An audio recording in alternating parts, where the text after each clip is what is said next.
I don't know how many of you came by car today, but obviously it's automobile industry is still at the center of our preoccupations, and it's in the middle of a huge transformation, to say the least. So that's what we are going to talk about during this final session.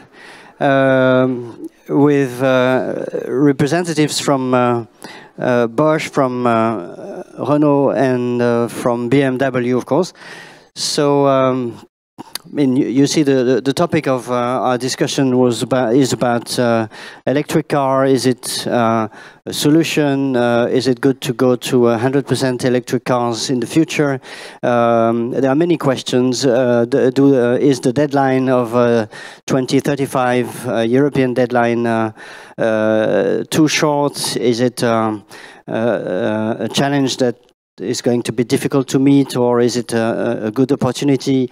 How will the other markets behave outside Europe? What's the future of this industry? How fast will it be able to transform itself, etc.? So there are many questions, issues, challenges that are difficult for this industry. Maybe I would like to start with you, Nicolas, to tell us very, in general terms, how do you see this transformation going on, and do you see this 2035 deadline in Europe as a threat, an opportunity? Is it too fast? Is it going too fast? How do you? What's your view on this big picture? First of all, Nicolas, big thank you for your invitation. The good news is there was never a period in the automotive industry where there was more money invested as right now. So this is good news to the industry. Why? Because that clearly indicates that the industry has a future. And why is there so much investment? Well, it has to do on one hand side with decarbonization, and on the other hand side with digitalization. These investments are not only in one geo-region, they are, of course, in Europe, in US, in Asia. So it's a global topic, and we see also a much closer cooperation today between the traditional participants in the automotive industry, like Bosch and like the OEMs, so no BMW and so on. But we have more and more tech companies involved, interested in the automotive industry. Now, if we talk at decarbonization, and the title of this panel is tout, électrique. Is it a good option? Well, if you have a responsibility for 150,000 employees, if you have and their corresponding families, and we have many suppliers up and downstream dealer organization, you have to think about what would it mean and how likely is it going to happen in a relatively short period of time, and what are the prerequisites that it's going to happen. And our perspective is that on one hand side, decarbonization is a commitment I believe all participants in the industry are making. This is something we are investing. We have never, as a company, we have never invested more money as we are investing right now, around between 6.57 billion euros per year, and mainly in the area of decarbonization, launching new all-electric cars. But on the other hand side, you have to realize that it's not sufficient to have the product on the road, the product in the showrooms, the product in the dealerships, but you also need an infrastructure and corresponding infrastructure on one hand side, and you have to take into account, well, what does it mean in terms of energy? We were debating this morning, I believe, really good panels on many energy-related topics. And of course, if you talk about mobility, it has to do with energy. Where is the energy coming from? And this is why we are convinced that there is not just one solution to decarbonize the industry. There are different solutions to decarbonize the industry, and it's a much longer journey than people might think, and media and politicians might hope. We'll talk later about infrastructure with you, Fedra, probably. But I would like to ask more or less the same question to you. Do you think that this industry is? I mean, it's a very old industry. I would add an old European industry, which is in the middle of a huge transformation, and we need to make sure that Europe remains a center for automobile industry. There are lots of new competitors. How do you see the big picture again from Bosch's perspective? Yeah, first of all, also welcome from my side. Thank you for invitation to that podium discussion. I would heavily agree what Mr. Peter just said. We also see that there is a need for transformation now, because burning fossil fuels in mobility does not make sense anymore, because there's other technologies which are coming to the market and which we should drive onto the market. But your title is it all about electric? And we have a clear vision, and that says, no, it's not only about electric, because there's other mobility needed as well. And we should not focus too much on passenger cars, because mobility is needed not only in passenger cars, but also in transport, in logistics, in off-road, in farming, and everywhere. There's mobility needed with sometimes very huge and heavy vehicles. And then probably the all-electric version is not the best one. We also have to be very precise. Electric is probably the best propulsion system to have an e-machine, because it has a very high efficiency. Question is more about how do we get the energy to that vehicles, and how do we store the energy? Because that is basically the biggest challenge in that transformation. It's not the electric machine. I mean, running a vehicle with an electric machine is easy. Yeah, you don't need a gearbox. Everything is more simple. Let's call it that way. Yes. In regard of the simple propulsion system, but storing the energy within the vehicle, that's the question.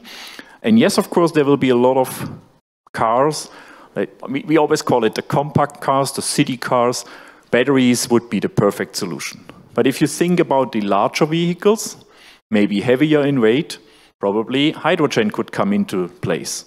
And then once you have hydrogen on the vehicle, we are thinking about how do we use that hydrogen for transforming the energy into motion. And then probably also this good old internal combustion engine could play a major role in the future if you, for example, would transform the hydrogen in an internal combustion engine. What do I mean with that? We always said we are fully technologically open, because, again, please think about farming equipment, think about transport, long-haul trucks, think about the buses. Don't think only about your passenger car. Yeah, they don't need the same, you don't need to implement the same technology for each segment of the market. That's what you mean.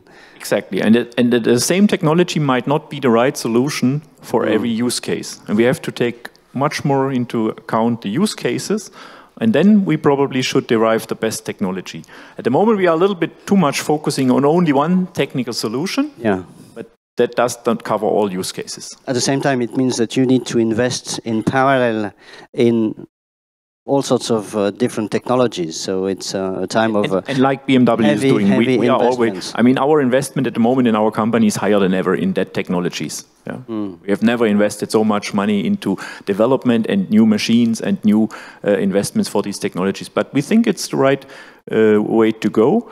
And yes, of course, there is more than one solution, and we probably see at least the solutions which I just mentioned.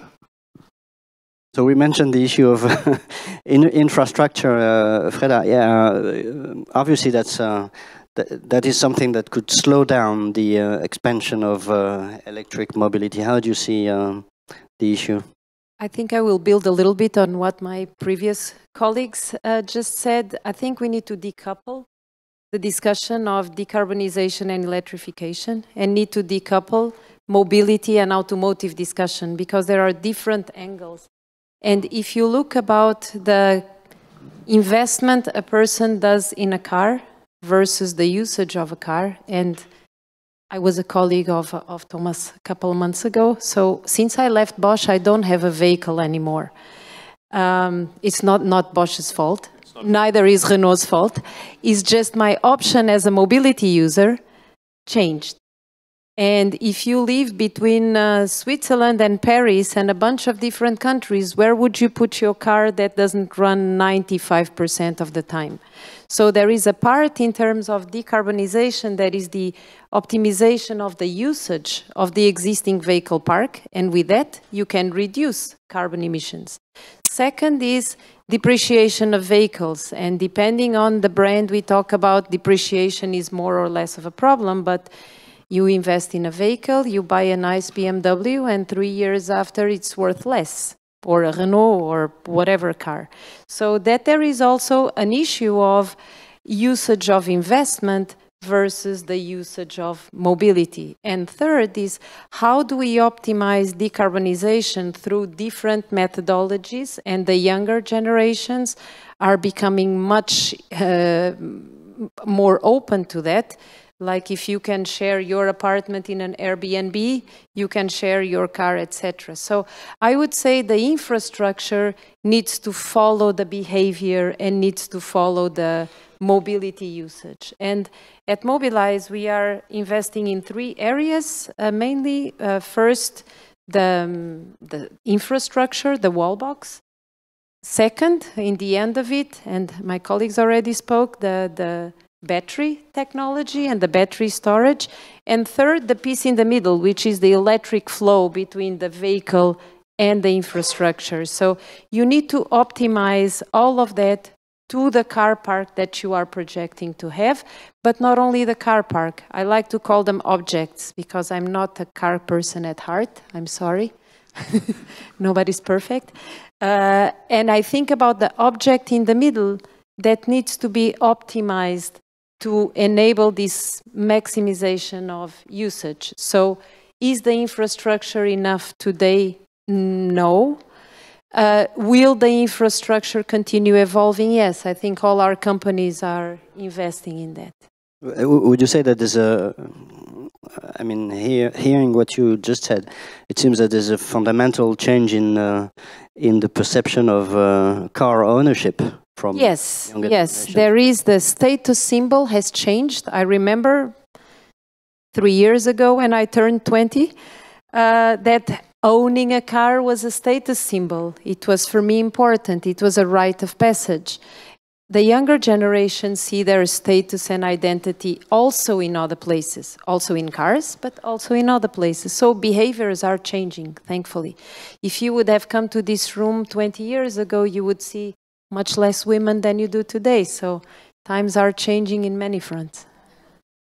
At the same time, the market, if you look at on a global scale, the market is still growing, and there's still huge demand, even for classic thermic vehicles in other parts of the world. It's still growing and growing fast, and we'll see that in Africa, in India, in China, in many parts of the world. So we will still need to invest in, I would say, classic technologies.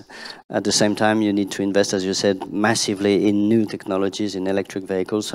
How will you manage to combine the two? It seems to be a huge challenge to run the two races at the same time.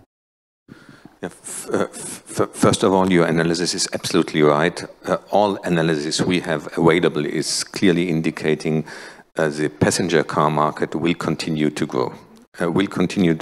And will grow mainly in Asia.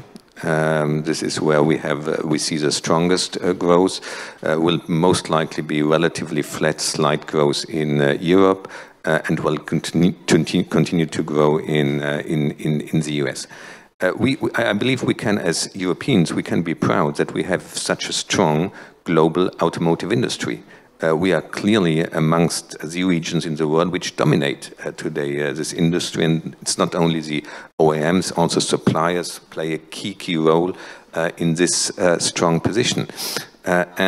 we have to accept that the mobility needs are very different region by region. So people, if you take the US as an example, in the US you have approximately per 1,000 inhabitants you have 900 cars. So that's the highest level we have in the world. And then it's very easy to say, well, amongst those 900 cars, an average customer in California owning an all-electric car has 4 passenger cars. Has 4 passenger cars, 1 electric, and 3 cars with internal combustion engines. Well, clearly in the US as well, the trend will be towards electrification. Will people in Ohio, will people in Kansas drive in a very near future 50, 60, 80% electric? Very unlikely, because the mobility needs are completely different, and there is no business case to invest in significant infrastructure. And this is where other decarbonized technologies become relevant. And we very much believe, similar to what you said, Thomas, that hydrogen in the long run can play an important role. Why? Because it's on one hand side combining decarbonization while at the same time offering the possibility to be less dependent on battery cell raw materials, because you need smaller batteries. You can use hydrogen in order to develop this energy, and this is why we believe it's a strategic, very key strategic step to stay open in terms of technology, to accept, and of course we accept the challenge to decarbonize the industry, but leave it to the engineers to find the appropriate, the right solutions. You said, quickly, you said hydrogen in the long run. It means what, 5 or 20 years? We will launch, and here as well it will depend on not only on the manufacturers but on the infrastructure around. We will launch in 2023 a small fleet with an hydrogen X5. We could imagine, we have made a huge progress together with our partner Toyota in the development of those cars. We could very well imagine to launch a series car by end of the decade. Let's see. So it could become relevant, and at a larger scale, maybe mid 30s. And that's not. It sounds far out, but it's not too far out if you think about the development cycles in this industry. And our analysis is that infrastructure has anyhow to develop if you want to decarbonize the truck business. Is this transition going too fast, you think, at Bosch, or? No, I don't think that it is too fast. I mean, I just wanted to add to what Nicolas just mentioned. You asked the question, when will hydrogen come? Hydrogen is already there. I mean, if we go for other markets than Europe, for example, in China, there's already trucks on the road, there's trucks running.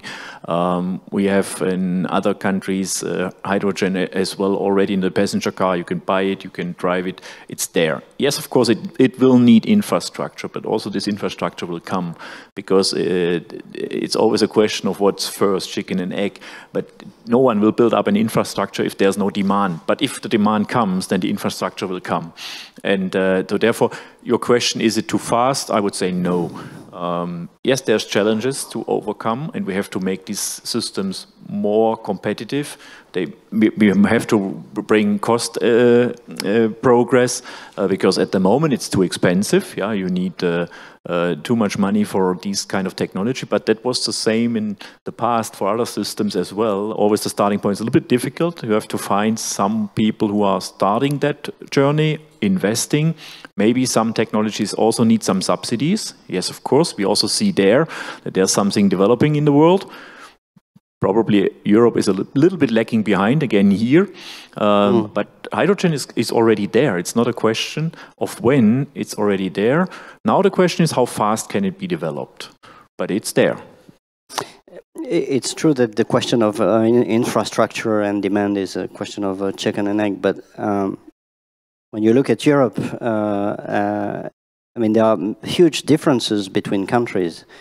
If you have an electric car and you want to go on holiday in Italy, for example, good luck. I mean, it's but there are differences in countries in Europe much bigger than the electric infrastructure.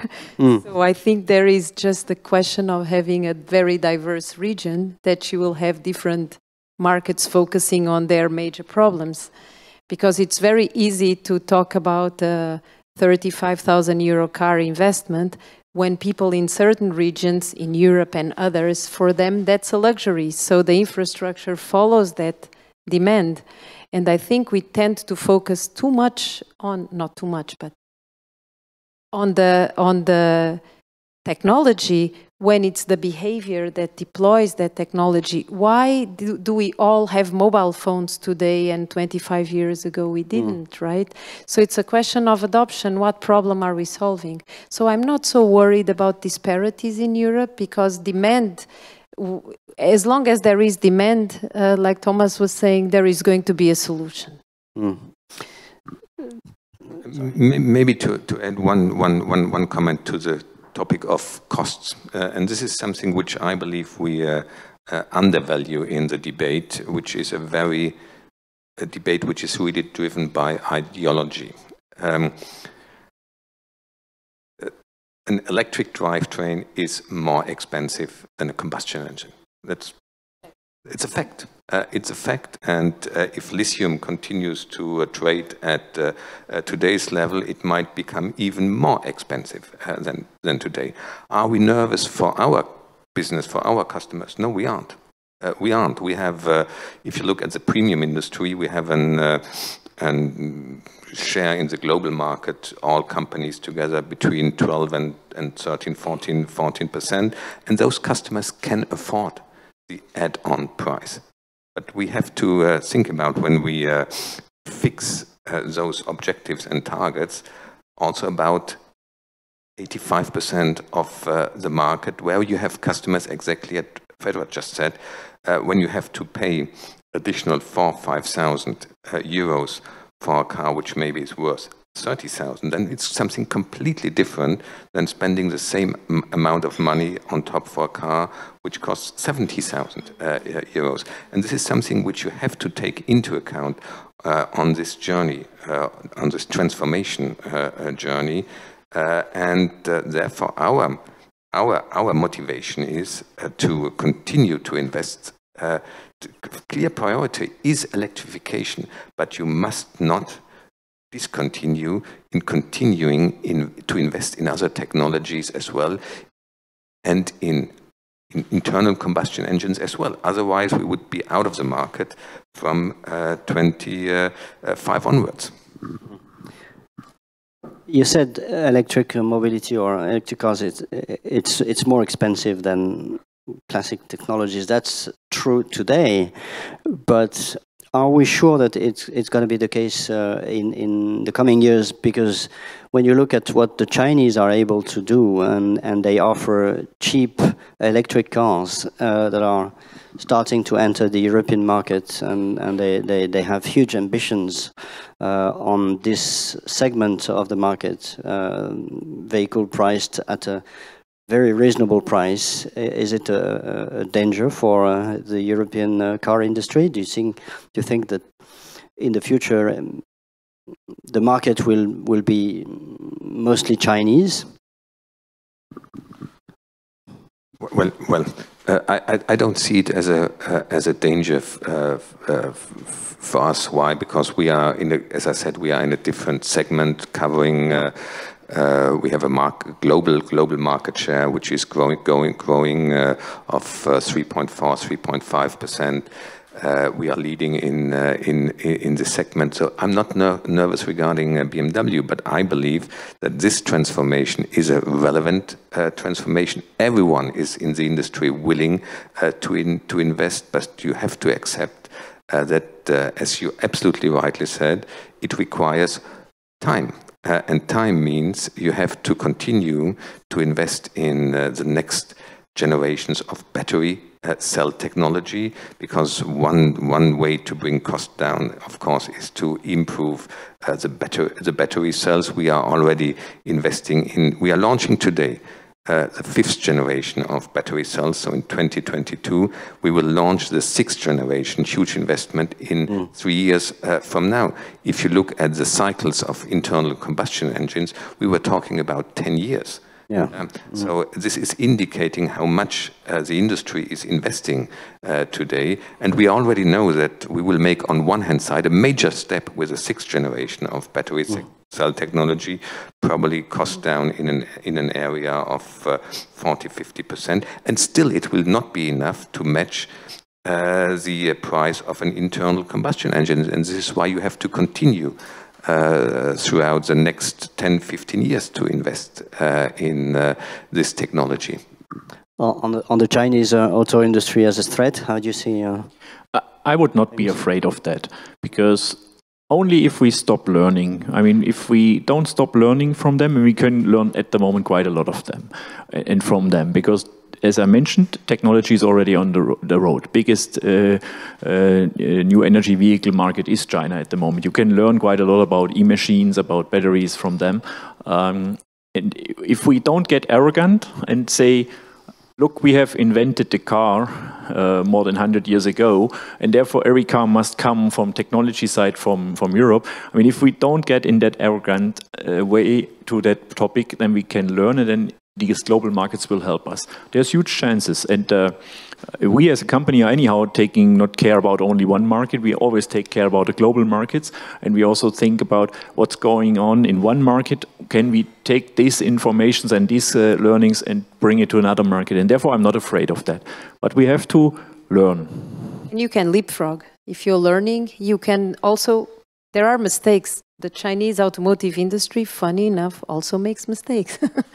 and with that you can leapfrog. What are you thinking of? Well, that's for a dinner with maybe a glass of wine. But I would say there are also mistakes being made, also understanding the customer behavior in other regions and so on. So you can always leapfrog each other technology if you have your eyes open and you're learning. Yeah, sorry. There is someone with a hand up. Oh, yes, go ahead. I think there are microphones circulating.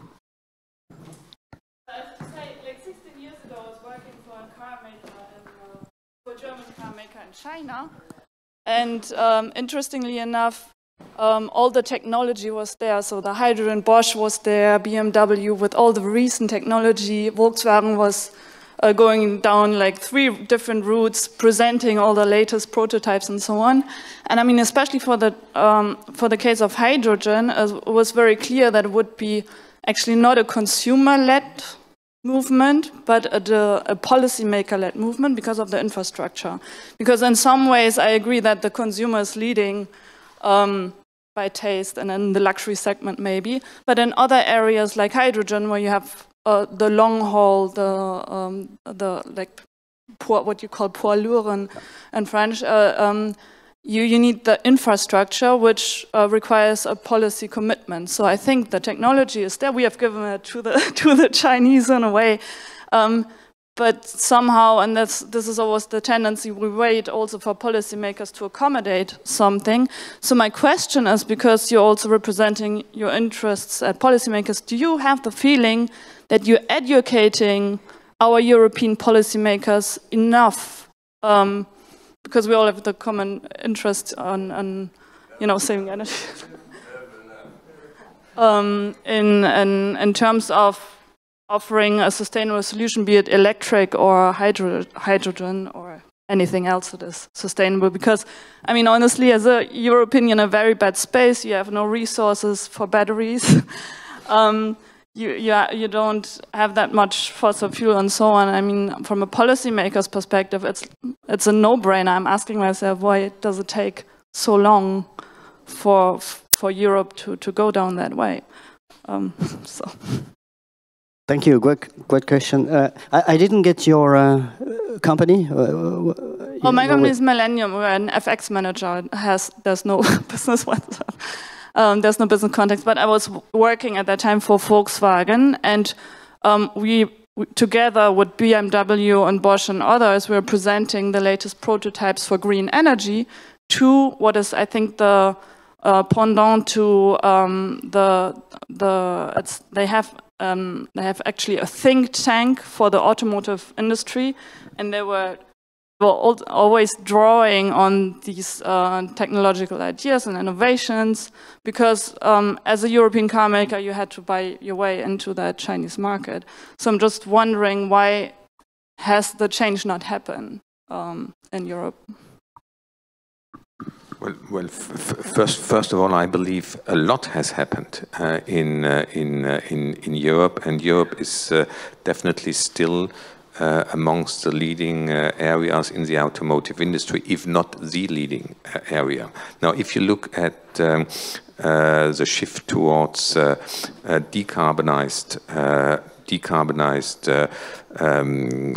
industry, clearly amongst the pioneers in this area were two European companies, on one hand side Renault, and on the other hand side BMW, already kicking off back in 2008, so more than 14, 15 years ago, the first all-electric project.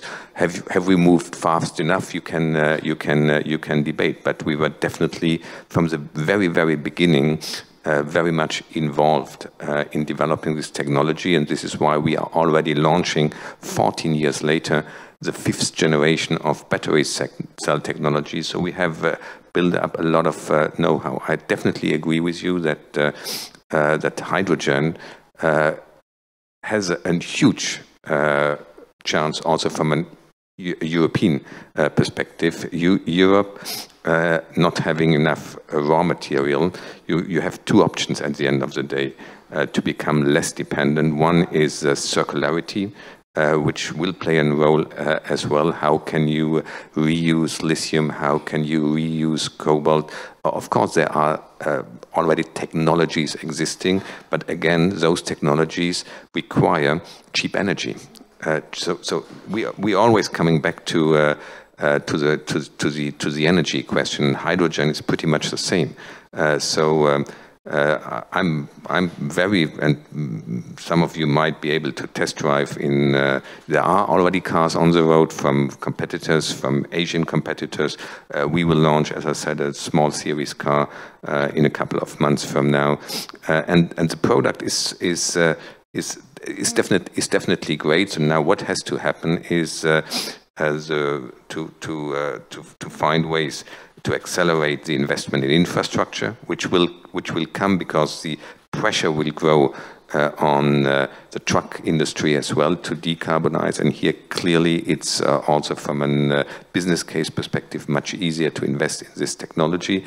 And the second element is that we have to identify ways to become less dependent as Europe in terms of energy supply, and here hydrogen can play an important role as well. So this is why we continue to invest in those areas.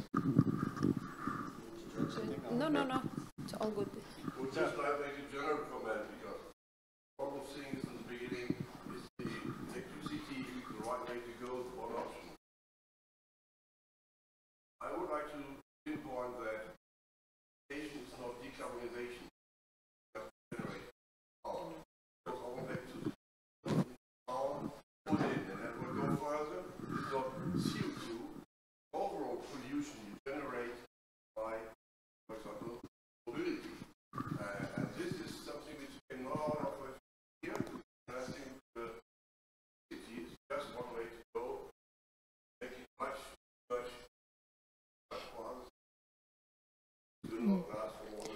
And I think that is what I was trying to say. We need to decouple decarbonization.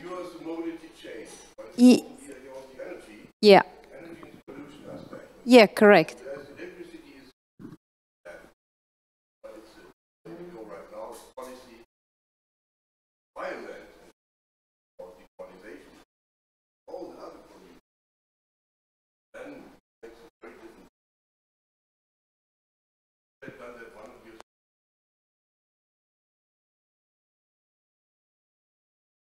Yeah, maybe one or two comments on your remarks. This is exactly why I said circularity will play a key role in this transformation. And we as a company were extremely pleased. MSCI just reported last week latest number who of the OEMs is closest to the 1.5% target, and it's in fact BMW who is closest at 1.6 degrees, ahead of all other companies, including those companies just producing all electric cars. And this has exactly to do with the fact that we are really focusing on a circular approach. We have fixed ourselves targets, not only for the use case itself, but also, which means electric or hydrogen and so on, but also on the production, where the plan is to reduce by 80% CO2 emissions in the next couple of years, and also on the downstream on the supplier side, we have fixed ourselves clear objectives. Having said this, there are, as Thomas said at the very beginning, there are use cases where an all-electric car makes a lot of sense. Yeah, it depends on the way you use the product. There is a segment, but it's not the only solution. There is a segment where it's really making a lot of sense, and this is why, rightly, we are really pursuing this journey. But we have to accept as well that there are many use cases where other technologies might be the better option from an emission perspective. For heavy vehicles, as you said, or for other. Yeah, especially when we go beside the passenger car, then the use cases are really very much different. I mean, in the passenger car as well, you have different use cases, because I mean, if someone goes long distance, then it's a different use case. If someone drives through the city, if someone uses his car every day, is a different use case. Besides, someone uses it for the weekend or something like that. But if you go beyond the passenger cars, then it's getting really diverse. I mean, transportation. Yeah.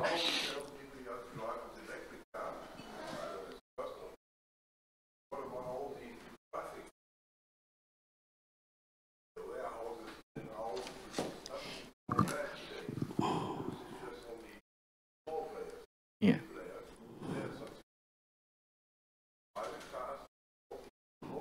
But there is also a very big effort around all the e-commerce players in decarbonization of the full value chain. Yeah, and mobility is not only automotive, there are ships and there are airplanes. So when at least my perspective is mobility is an all-encompassing ecosystem. And it is not a deterministic approach that is going to solve the problem, because it needs to be used and funded and paid for by all of us. So essentially, we determine what use case serves what. And the three of us can have some influence, but I think it's also the citizen out there that changes in adjustment to that. But it's a goal. It's like any goal. Is it perfect? No. But it's a goal that gives us a joint aspiration. And I think as Europeans, we also need a little bit of that, the joint aspirations to bring us to commonality. Mm-hmm.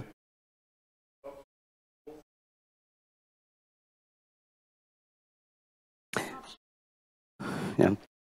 There's another big question behind this huge transition or revolution or whatever, which is whether this industry will be able to keep roughly the same number of jobs in Europe or not. How do you see the picture in the future?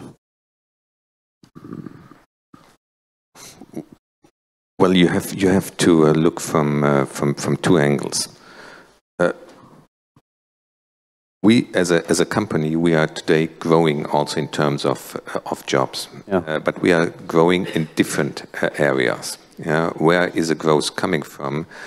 Mainly in the area of software engineers. So overall, we are in all the other areas, we are slightly reducing, but this is overcompensated by the fact that we have to invest into software engineers. And software engineers is very much related to 3 different areas. One area is the car itself, the product itself. Another area are all the business processes which we have to improve. And the third area is, of course, the integration of consumer electronics in the product. So that's it's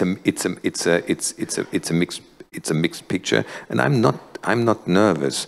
If we are too fast, if we push too fast, there is a risk that we lose jobs in the industry in short term. If we have a reasonable, doable pace, I'm not nervous, because the industry will be able to adjust to this framework, and this is why I definitely believe that it's extremely relevant to have a review point of this decision.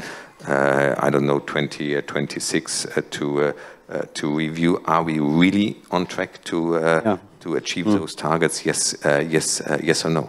And I would add to what Nicolas is saying, that if you look at Mobilize, we are looking at vehicles that have 3 times the lifespan of, let's say, a normal vehicle as a product.